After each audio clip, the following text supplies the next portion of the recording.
एक दिन गौतम बुद्ध सभी शिष्यों के साथ कुटिया में बैठे थे। सभी शिष्य जानना चाहते थे कि मोक्ष कैसे प्राप्त किया जा सकता है।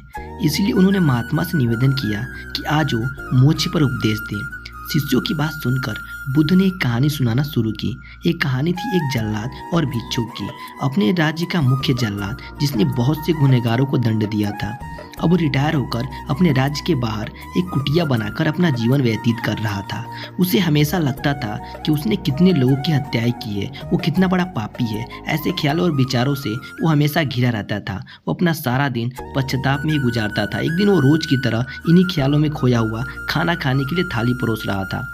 तभी उसे बाहर से किसी की आवाज़ आई। जब उसने बाहर जाकर देखा तो एक भिक्षुक खड़ा था।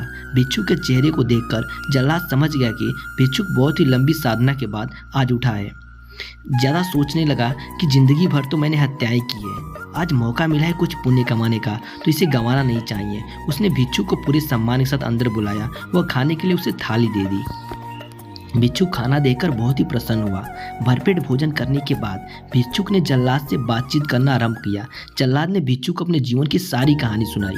उसने बताया कि वो कैसे काम करता था, उसने कितने लोगों की फांसी दी है और वो सोचता है कि वो कितना बड़ा अपराधी है। जल्लाद की सारी बातें सुनकर भिक्षुक बहुत ही शांत स्वर में बोला, क्या तुमने वो जीव हत्याएं अपनी मर्जी से की थी? जल्लाद ने कहा, नहीं, मैं तो बस मेरे राजा की आज्ञाओं का पालन कर रहा था। मेरा कोई इरादा नहीं था उन्हें मृत्युदंड या सजा देने का। तब भिक्षुक ने कहा कि फिर तुम अपराधी कैसे हुए? तुम तो अपने राजा के आदेशों का पालन कर रहे थे।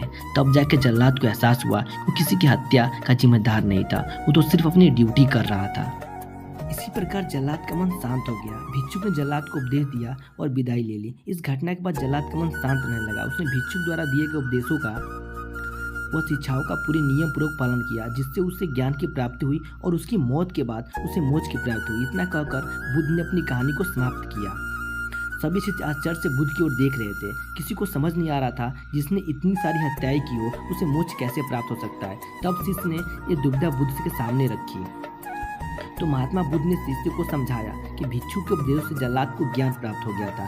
जल्लाद के जीवन में पहली बार उसे किसी ने ज्ञान का उपदेश दिया था, जिसे उसने ध्यान और पूरे मन के साथ सुना था। इसलिए मृत्यु के बाद उसे मोक्ष की प्राप्ति हुई। ये छोटी सी कहानी में सिखाती है कि बिना ज्ञान हजारों शब्दों का उपदेश भी बेकार है, किंतु शांत मन से कुछ उपदेश ही सुन लिया जाए तो वो ज्ञान देते हैं, और ज्ञान ही हमें मोक्ष की प्राप्ति करवाता है और हमें मोक्ष दिलवाता है। ज्ञान में वो ताकत है जो हमें संसार के अंदर सब कुछ दिला सकती है। इसलिए जब भी कोई ज्ञान मिले तो हमें ध्यान से और शांत मन से वो सुनना चाहिए और ग्रहण करना चाहिए।